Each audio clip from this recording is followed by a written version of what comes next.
DJ Jester up next, and right now. I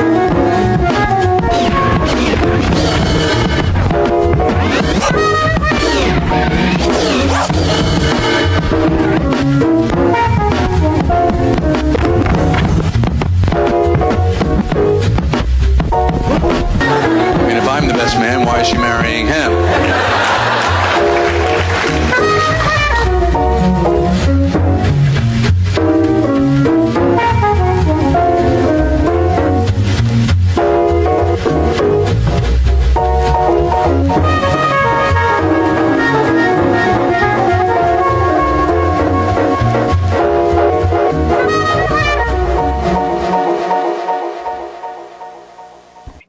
Yes! Hey, man. Hey. Oh, shit. Here he comes.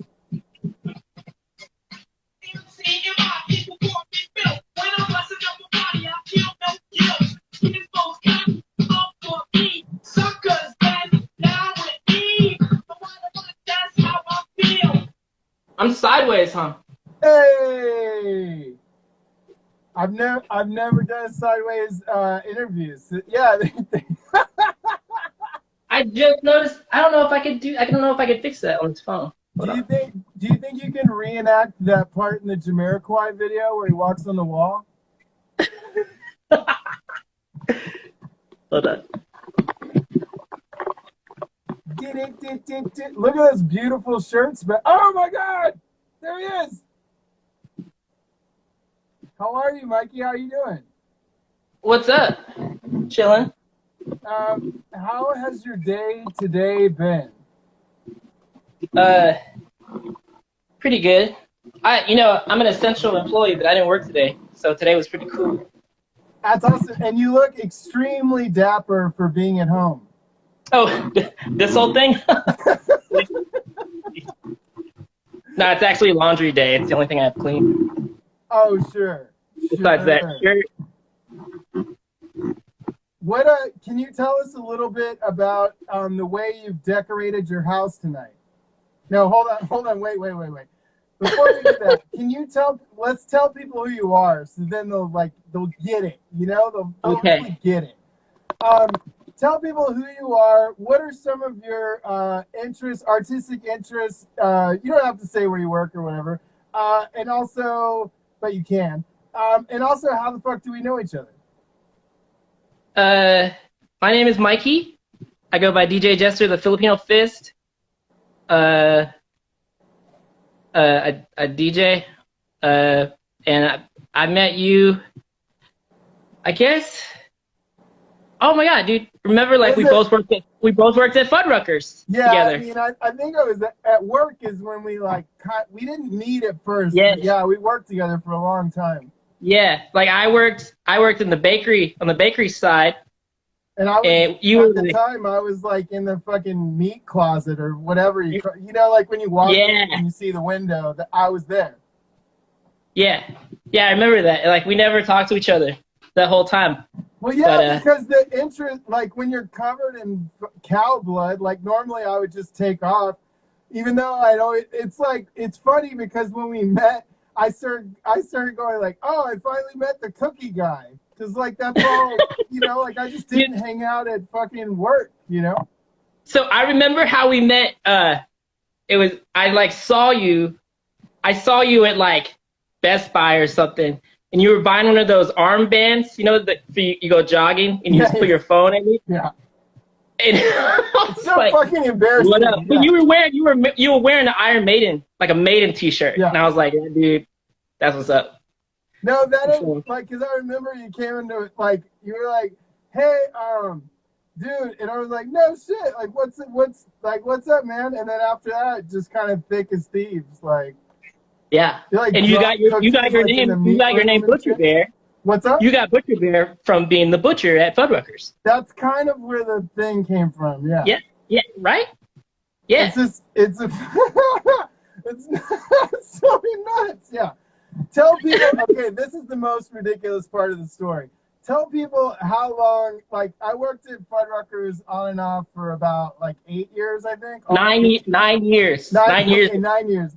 9 years at Fuddruckers. But like, this is the craziest part of how we know each other is like, how long did it take for us to actually meet? Out of those 9 years, how long did it actually take? It was probably about 8 years. Yeah. Like we met and then I quit and left. Like, Yeah, it was pretty it wasn't crazy. because of you. You already know that, but You're right. You worked in a different department. The meat department. yeah. The meat department. I thought about transferring over to cookies, but it just didn't happen. You know. You could have. It was pretty easy. What was It's your weird favorite? it's weird that we took so long to meet because it seems like you know everybody. Well, like, at the time, I guess I was really keeping to myself. I wouldn't say that I was shy, but like, whenever I was at work, there would just be all these Fuds and Ruckers coming through for burgers, and I Right. kind of just like, I don't know, I get nervous around square people, you know? And I didn't know that you weren't square. Right. At the time. So how was your day? Man, it's been pretty good. Like, yeah, it's good. It's great. You know, like there's so many distractions here at the house. So, Impending Doom is out. We're all having a pretty good time. Sure. You know, just working on little projects here and there.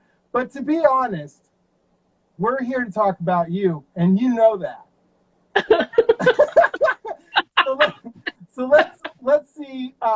Can you tell me a little bit about how you've decorated your house tonight? What is this all about behind you? Okay, so this is my green screen, and I just decided to make it my merch booth since I can't play out anymore. So if you want to buy any of this stuff, you can go to my Bandcamp.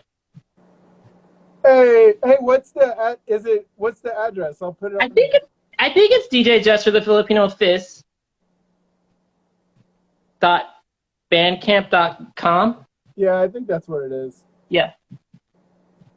And what are you selling up there on the wall? I got DJ Jester the tote bag.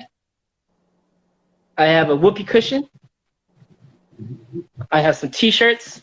I basically have so much merch. I need to get rid of it. Please, please let me know what's up.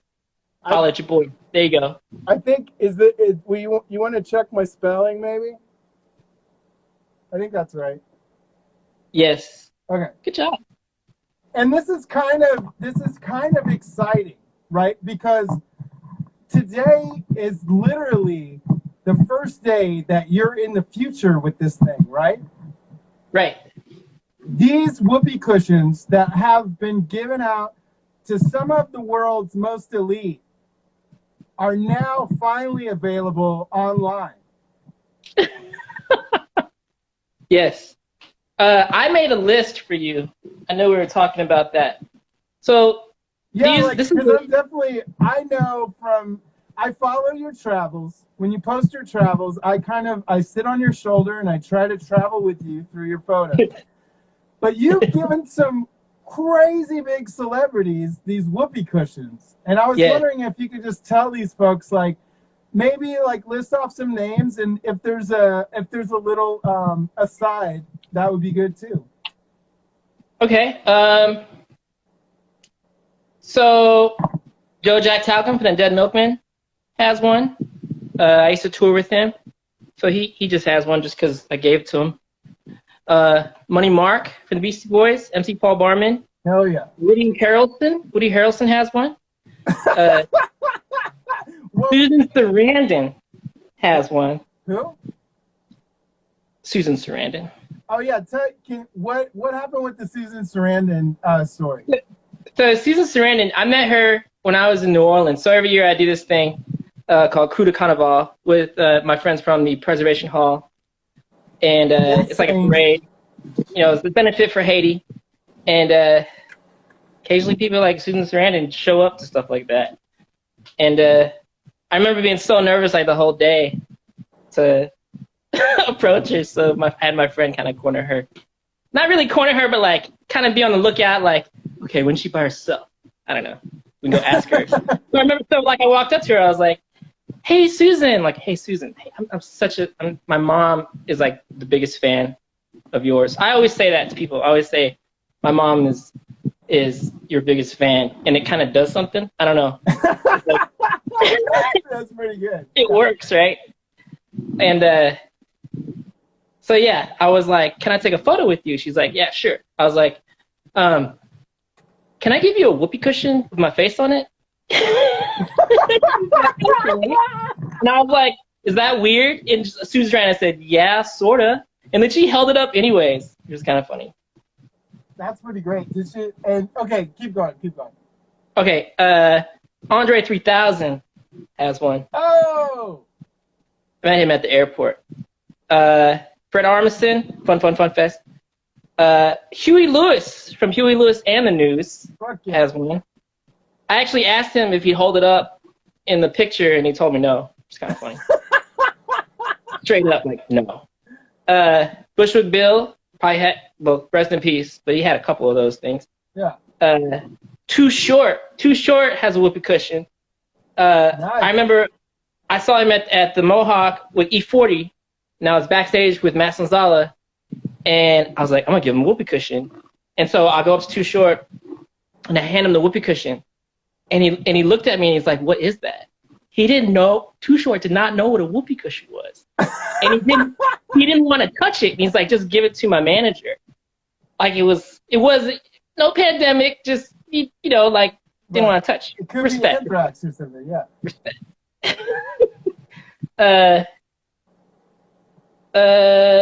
Locally, some Texans. Texans have some. Mike Judge has one. Fat Nice. Tony has one. Mayor Steve Adler has one. Freedom Rock Coco, Jason Reese has one. Gary Clark Jr. has a couple of those. Hey.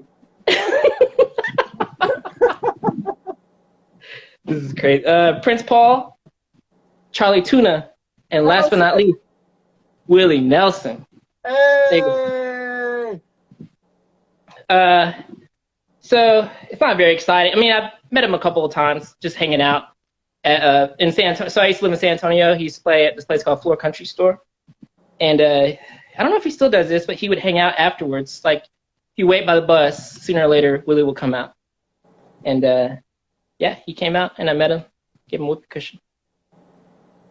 That's fucking amazing. And like, where does this need to have people sit on your face while you make a fart noise? Where does that come from? So I am just hoping that like they're at this like party, and someone brings it up, like, oh, that whoopee cushion, and it's like all these different, you know, at least 4 people that I just named are all at the same party, and they're like, I have one too. Like I tried to give people some multiple times that I forgot that I gave them one before, and they've actually said, no, you already gave me one like 2 years ago. I don't need one. But my kid loves it. Hell yeah. Fart noises are amazing. Pretty exciting. It's like instant comedy. Really doesn't get better than that. Hey, something that I was trolling around, and that's how I found the Rodney Dangerfield cut before you came on. It's a track that you put out some years back. But I was stalking you on your YouTube Dilly Whopper, and yes. something I came across. It seems like, and you'll need to correct me if I'm wrong, but it seems like Dolly Parton contacted you personally and asked you, hey, can you please remix this cut I got called Jolene? And you posted it up, and you're like, yeah, you know, this is like first draft or whatever. We're just working in the studio together. Like, how did that come together? I love that. It seems like it. Basically, what happened was, here, I'm going to try to put this on this tripod. Sorry. Oh, shit. So Dolly Parton had this, like, contest called the Jolene Challenge. I don't think I fixed that. And she was asking people to contribute, like, basically sing Jolene. And I kept seeing all these, you know, singers doing it, and so I was like, I'm gonna do like a DJ one, and I literally didn't expect anything out of it. I just did like a mix this like Grandmaster Flash beat with Jolene, real quick snippet, and then just hashtagged it, and then like a couple of weeks later, I get this like email. Well, I'm with Dolly Parton, and she really liked your Jolene. So that's just kind of how that happened. Man. Super random. Can you hear me okay? Oh, yeah. Yeah.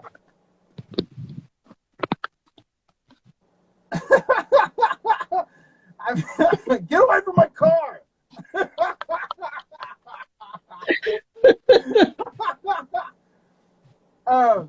Hey, so this is the thing, right? You're let's DJ, let's see some emojis. Yo, what up, Kenneth?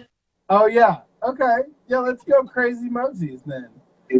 Let's get some emojis in here, people. Let's see a J. Throw your J's up. So, Mikey, let me ask you this, okay? What's up? You're DJ Jester, the Filipino Fist, right? Yes, sir. That's what they call me. So, like, you're like a really good, you're like a world-class DJ, right? I mean, I'm okay. I mean, can we see just like a little? I didn't get a call from the Austin Chronicle about me and my pets or anything. Well, I mean, but I just consider you like such an amazing comedic presence, and your name is Jester. Like, can you just show us like can you show us some licks? Can you do like a little like a guitar solo or something? Okay. Let me see. I mean, if you're the Fist, can we see it? I'm down. Okay, cool. I know I ain't got no pets. Who knows? Hey, but nobody asked me. Okay, let's do something. All right. This is one of the first mixes that I ever did. Oh.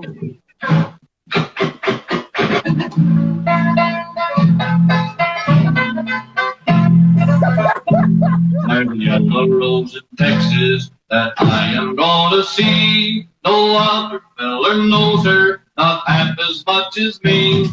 She cried so when I left her that it like to broke her heart. And if we ever meet again, we never more will part. She's just little robot that Texas ever knew.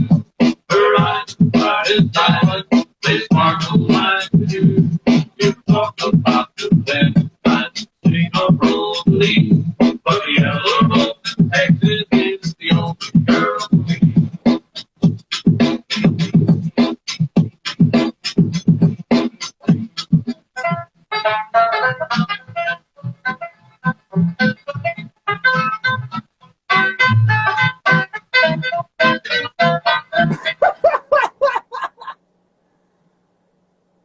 Yeah, man. Ladies and gentlemen, DJ Jester, the Filipino Fist, undeniable talent in Austin, Texas.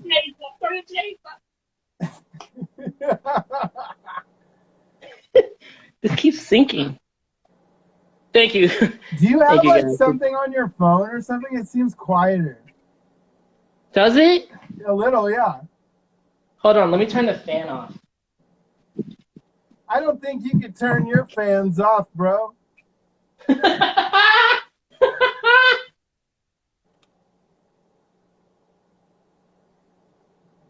Is it still quiet? What's that? No, that's great. I think it was the fan. Oh. So, Mikey, talk to me. Can we talk just a second?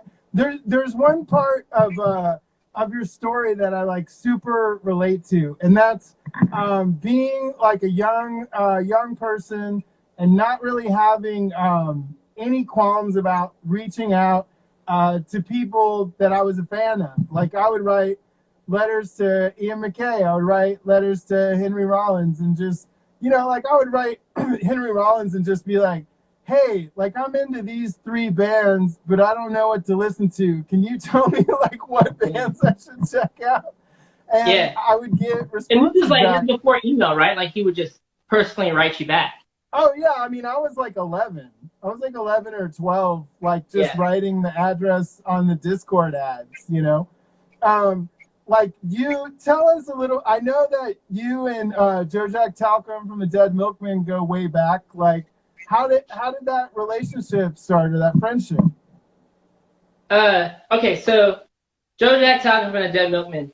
When I was like 13, I was on that trip where you go to Washington D.C. with a bunch of other students, and I was on the plane, and the girl next to me was older, and she saw that I had a Butthole Surfers tape, Locust Abortion Technician, and I also had a Weird Al tape. I don't know how she knew this, but she's like, if you like Weird Al and you like that tape, then you'll love the Dead Milkmen. Like, she was like an algorithm.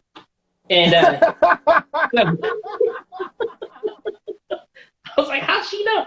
So I, you know, because a girl told me about it, I went out and I bought every single tape that I could. At that time, I think Billsy Bubba had come out already, but it was before Metaphysical Graffiti. So in their tape, there was an ad to P.O. Box in Philadelphia, and I wrote them a letter, and Joe wrote me back like that next week.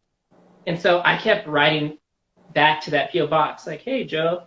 And then from like the time I was basically 13 until I was like a sophomore at UTSA, you know, an adult, he had like written me all these letters.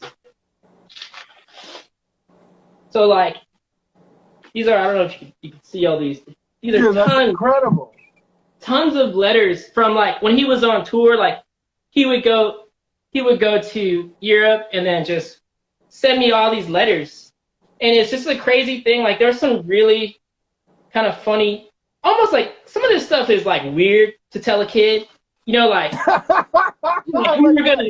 we were gonna have practice, but we decided to do acid and watch Wizard of Oz instead.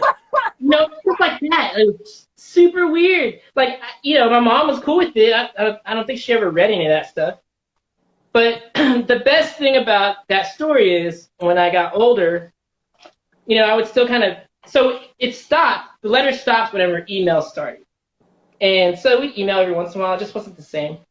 But I eventually got to tour with him, which is pretty awesome. Like, as a, you know what I mean? Like, you're a kid, you're like, oh, it's my hero. You know, you write letters back and forth, and then one day you tour with them. Were you opening for him or what? Yeah, it was his solo tour. It was me, Lord Grunge from Grand Buffet, and the Bastard who lives here. And we were on tour. We, you know, it was about 10 years ago. That's wild. We played here, like inside Mohawk. And how was that after all those years of back and forth, like letter writing? What was it like to be on tour with him? Oh, it was awesome. Like, we had already played a couple shows. Like, during South by, he had come down and we did like a show in Marfa, and then we did one in Austin and San Antonio.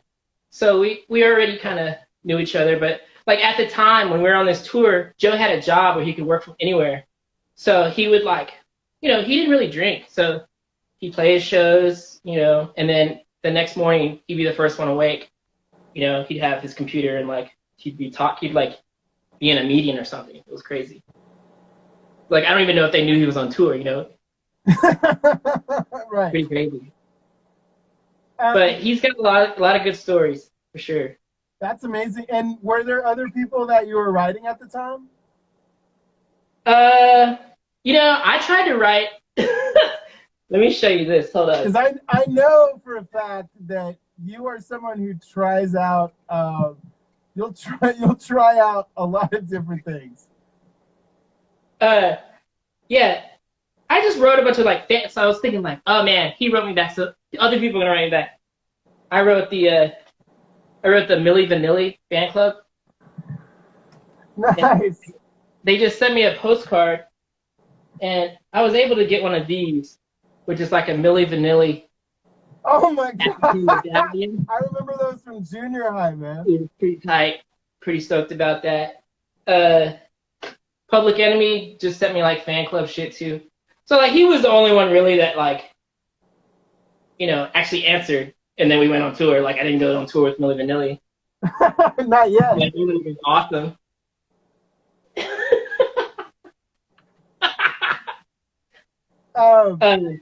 But I did get to go on tour with Kid Koala.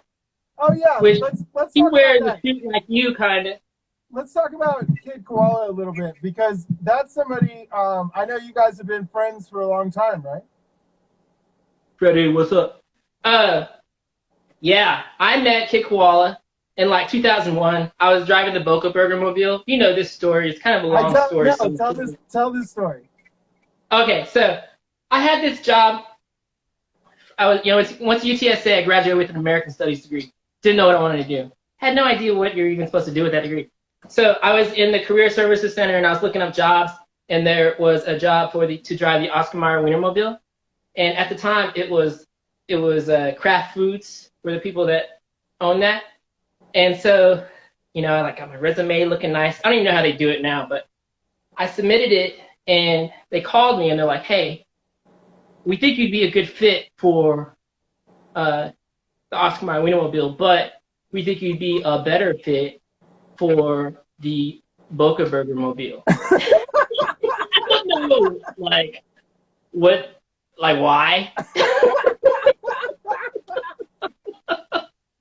Much I don't better know. fit. It's a much better But fit. yeah, so I toured the country in the Boca Burger Mobile. Like I was, finished with school flipping burgers. And we would just go to festivals and give out free Boca Burgers. And then I remember I called my mom and I was like, "Mom, what's going on?" She's like complaining. She's like, "You have all this stuff in storage. Can I send you some of this stuff? I'm tired of looking at it." And I was like, "Sure." So she sent me a bunch of CDs. She sent me a bunch of DJ Jester, the Filipino Fist, Riverwalk, Riot CDs. So, The original, the OG. Facebook, before MySpace, before any of that, I didn't even have distribution. I would literally, when we get to town, I would go to every independent record store, every college radio station, and I would just have these CDs. And I would give them these CDs, and I'd give them Boca Burgers, right? Right. I'd pull up in the Boca Burger Mobile, give them Boca Burgers, and then I'd be like, "Hey, I'm also a DJ."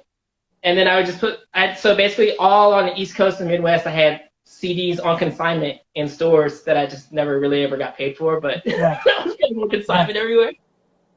But I don't know, one thing led to another. I met Kid Koala in Boston at a Bullfrog show, his old band, and I gave him a CD. Not even like, "Hey, take me on tour with you," but more like, "Thank you for your music. It's so awesome. Here's mine," Yeah. So that's kind of how the tours with Kid Koala happened, just super random. And what was it like being on tour with another DJ as opposed to, a band? Well, I've toured with bands too, of Montreal and GT, but Kid Koala, every single tour that I've been on has felt different. Kid Koala at the time, like Ninja Tune was huge, right? Right. So, man, people took care of us. It was like my first tour. I guess the first tour we did together, we were in bands. But the second tour, we were like in a tour bus. And I was like, "What?" Yeah. They take care of you. Ninja Tune, man. It was like, it's like traveling in a W hotel. But no, it was good. Kid Koala is like one of the hardest working people that I know on the planet. He's very successful, and if you want to be good at anything, you got to work hard. And that dude taught me that for sure. Yeah, the last show, not the last time he came here, but when you guys played together at the underneath the Willie Nelson place or whatever, 310 or 300 or what is it called? Oh yeah. Man, yeah. You know what I'm talking about, like all the puppets and shit? Yeah. That show was incredible, man. It was pretty nuts. He incorporated like adult. We filmed on that tour. I've never had a tour where we filmed a documentary while we were on the tour. But it was a fake documentary about these octopus puppets. Like I can't even explain it. You just got to, like, when it comes out, it's gonna be crazy. I don't know. Kid Koala's like next level. Yeah, he's always been a genius. Like I remember before I knew him, I would put like Kid Koala songs on like tapes for girls and stuff. You know what I mean? Like, yo, Right, like But the breakfast at Tiffany's joint or whatever. yeah, Yeah. yeah. Moon River. Yeah, it's crazy. Crazy skills. Like, Definitely his own voice, you know? yeah. Are you from Austin? No. Where are you? And that's the thing, man. When I've been watching your shows, and like, to tell you the truth, man, I feel like an outsider. Like, who are all these people from Austin? Like, I don't know all these people. It's crazy. I mean, like, a lot no, of them don't live here too, you know. What's that? I said, like, some of them don't live here. Right. Right. That's true. Yeah. I grew up 50 miles south of Houston in a town called West Columbia. It's in Brazoria County. So, like, you know, Jeremy Cruz? Yeah. Cruiser? We kind of grew up together. He lived in Lake Jackson. Oh, no, he's one of my neighbors. Oh, okay. Yeah, so, I don't know. I feel like there's a lot of people from Lake Jackson here. A couple people I don't know. Dude. Yeah, but I grew up around there in kind of like the smaller, like, more rural, I guess, the town without a mall. Right. And then I went to school in San Antonio. So I moved to San Antonio when I was like 17, and then I lived there for about 10 years. Then I moved here to Austin in 2005, and then I left, went back to San Antonio, slept on a bunch of couches because I was touring, and then went to San Francisco for about 3 years and came back, and then came back to Austin. Man, what were you doing out in the Bay? Man, when I moved to San Francisco, I brought my turntables and like the 10 pair of clothes that I wear all the time. You know, like I was just doing super odd jobs. Mike Sanchez, I used to see him at his bar, Kilowatt, a lot, which is pretty awesome. But yeah, I was just having a good time, man. San Francisco was a lot of fun. Hell yeah, I love it out there. Played happy hours, like I was part of the Red Wine DJs, which like DJ Toph One. So we would do like happy hours, just kind of random shows together. But it was pretty fun. San Francisco's awesome, man. Like I never thought like I would see these DJs that I would listen to, like Shortcut and the Scratch Pickles, Ben Rock, all those dudes that I came up listening to were playing like weeklies. You know? Right. What? It was crazy.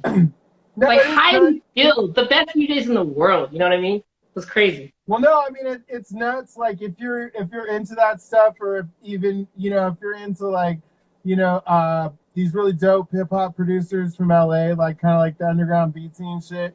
Like when you go out there, a lot of these, like, because I've planned my trips around some of these shows and then shown up only to figure out that it is indeed just a weekly. So it's not. So it's not, wild, right? It's like not always like a show per se. Yeah. But there's always a drink special, and there's probably like some cheap nachos or something like that. Right. I remember seeing Low End Theory in San Francisco. Well, I guess they did that a couple times, or I don't know if it was like a regular thing. Yeah. Where did they do it up there? Some really swanky, some place that I only saw DJ shows at. I forget the club. I don't remember now. Yeah. But it was like a club where like drinks were like $12 and shit like that. It's like $10.33 or something like that. But yeah, it was like Gaslamp Killer at his prime, man. It was pretty sick. Let's see. I have one more question, and then we're gonna get to this game show that has 5 questions. Okay. Okay. All right. So there's something about like we've been friends for a while, and I always kind of like marvel at people that are just extremely friendly and nice and talented. Like when you get all that mixture into one person, it kind of becomes like a really lethal combination. Double sticks. But man, like you are that person. Like how what is it about being I know this sounds crazy, but like what is it about being nice? Like why is that important to you? Because I've never met anyone that hated you, and I've only seen you, no matter what the other person say, like you're always like level-headed, cool-headed. Like where does that come from for you? What's the question? Why is it important to be nice? Yeah, like why is it important to be nice and treat people well?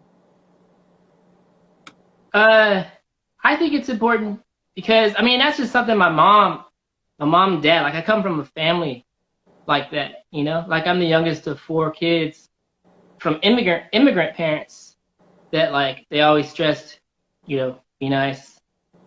They're pretty religious also. That probably has something to do with it. But I guess that's my answer. Well, that's fucking because great. my mom says you're supposed to. Exactly. No, yeah. Somebody's got to learn us, So, Listen to your mother. What's up? Listen to your mother's Instagram. Better. Okay, here we go. We are going to play 5 questions. I'm going to try to make this as hard as possible because I know that you are one of the smart people out there. There's probably 3 of them, and you're definitely one of them, okay? Here we go. 5 questions. I'm going to ask you 5 questions. You can say no to any of these questions, and we'll just drop it like a Milli Vanilli necklace, okay? And if you don't answer the question, I'll just, that one. We'll drop it like that one. Like it's hot. If you don't answer the question, I'll ask you another question. Tonight was the first time anyone's gotten all 5 questions right for Mr. Graham Williams. If you can make it tonight. Big ups to Graham Williams. Big ups to Graham, by the way. Hey! Graham was one of the only people. So playing in Austin, Graham was the one that kind of hooked me up with shows when he used to do emos. That's probably the whole reason why I even ever played Austin, is because of Graham. Dude, it's crazy how much stuff he did at emos before he even had his own company. It's wild, Yeah, it's insane. Brought the question number 1, DJ Jester The Filipino Fist. Mikey, let me ask you this, okay? I think a lot of people know the difference between knocking on someone's door and ringing someone's bell. And I've seen somebody really get pissed off and ring someone's bell before. And let me tell you, it is not knocking on the door. Okay? Those are 2 separate things. So let me ask you this. In the world of the turntablisms and the DJs and the wiki, can you name 3 of your favorite DJs? 3 of my favorite DJs? In no specific order, just 3 of your favorites. Kid Koala, duh. DJ Shortcut, and that's really hard, man. There's so many DJs. Z-Trip. That's correct. There's also, okay, that's it. 3. But I would say go back and watch DJ Swamp, DMC. No, I love DJ Swamp. I love Mr. I can only Dib. take the first 2. I'm sorry. But that was correct. Here we go. Question number 2. Mikey, sometimes I like to take really long walks. And I don't always leave my house when I do this. Sometimes I get on the astral plane. You know what I mean? And I just start surfing the internet with a wireless mouse, or a mouse without a tail, whatever you call it. Sure. I do it every day. When I find that special place where I can buy fresh produce online, I think to myself, what a wonderful world. So, Mikey, let me ask you this. This world, this life, this whole thing that we're doing, this big game that we're playing to get something that we want, to find out that we don't want it, and then we have to get something else because we think we want that. Mikey, what's it all about? What's it all about? I would say it's about never being, or trying your hardest not to be late.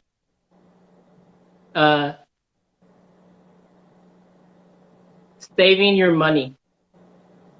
And Instagram likes. That's what it's all about. God, I wish you were my uncle, man. For real.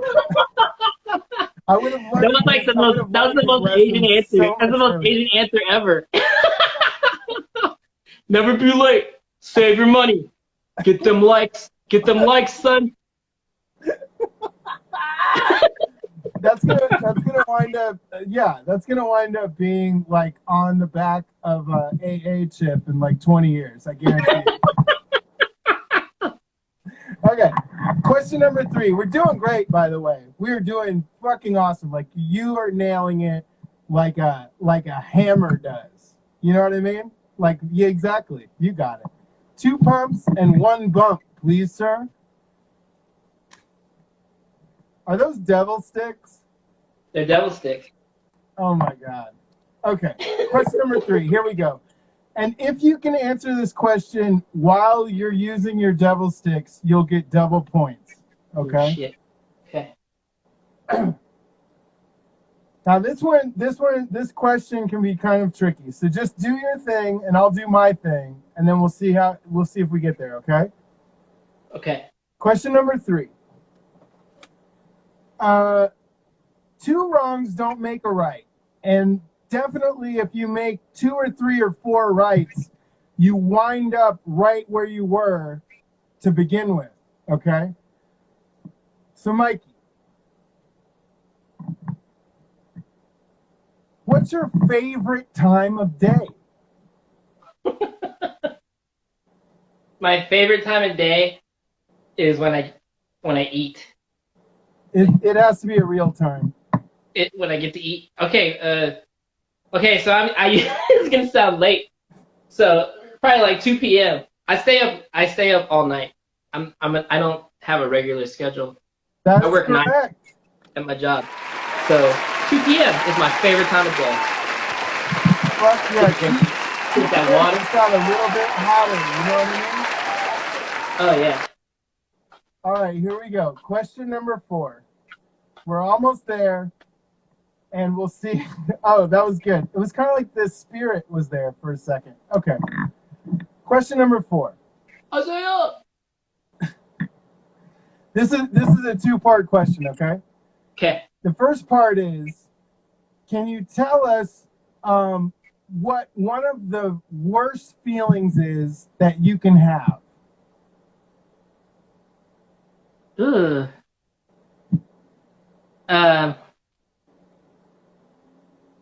Being asked that question? No, I'm just kidding. That's fair.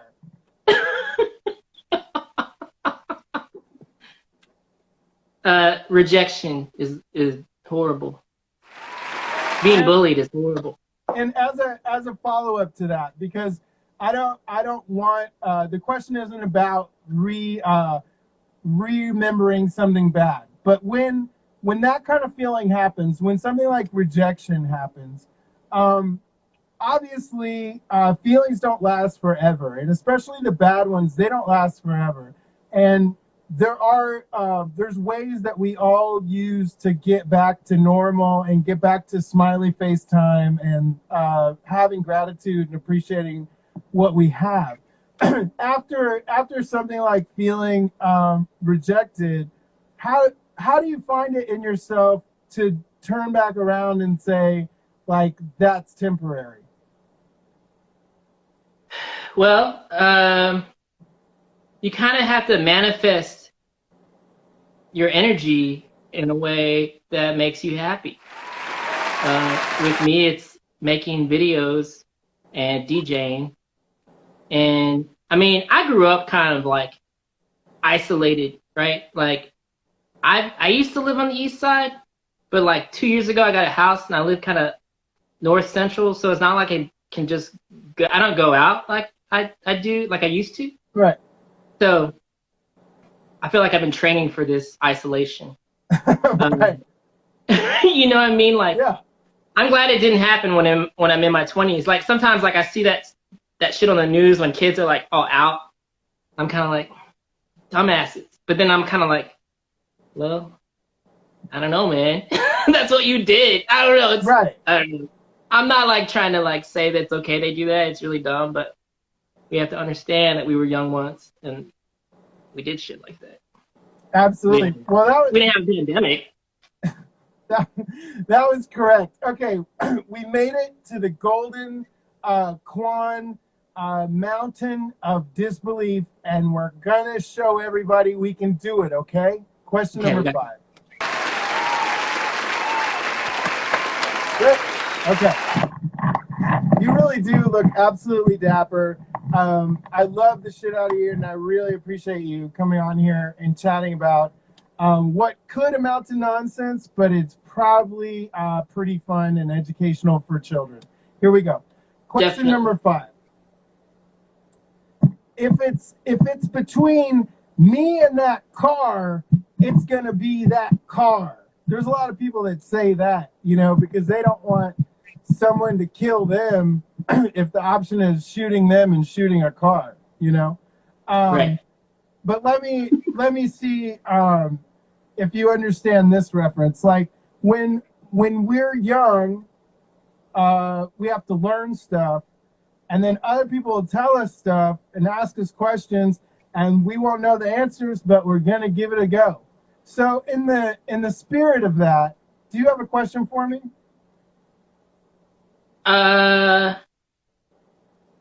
Was it good for you? Yes. Right answer.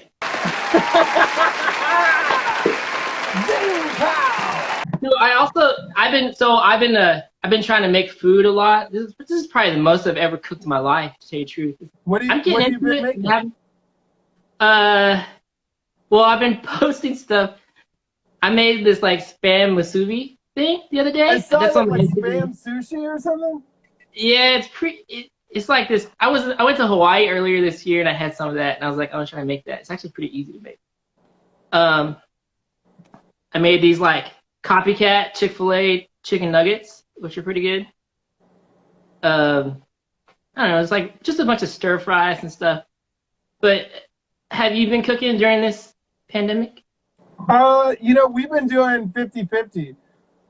We've been cooking and then going out so we don't lose our minds. It's like the one time that we get to drive away from the house for 45 minutes.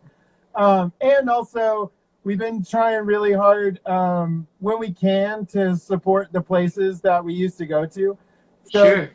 I mean, to be honest, that's the main reason why we've been eating out a little bit, is just to kind of anything that we can do right now that's affordable for us to do, like we're trying to do. Shout out Rolling Smoke Barbecue. Hell yeah, Rolling Smoke Barbecue in the house. They were doing pork chops the other day. Oh, man. Their carne asada is crazy good. Crazy good. Yeah. I love it. I love that, Kyle. I love that the menu kind of changes. Everyone, you know, just having fun with it, you know.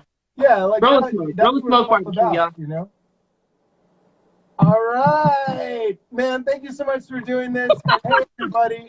Diamond is up next on the main stage. Give it up for your DJ tonight, Mr. DJ Jester, the Filipino best. Meow, meow, meow, meow, meow, meow. Put your J's up. Put your J's up. If you miss Trip Club, just kidding. Peace. Name it. All right, man. See you later. Butcher Bear tape. Hey, y'all stay tuned for that new DJ Jester tape that's gonna be popping here in about a month or two. Yeah, boy. Bandcamp.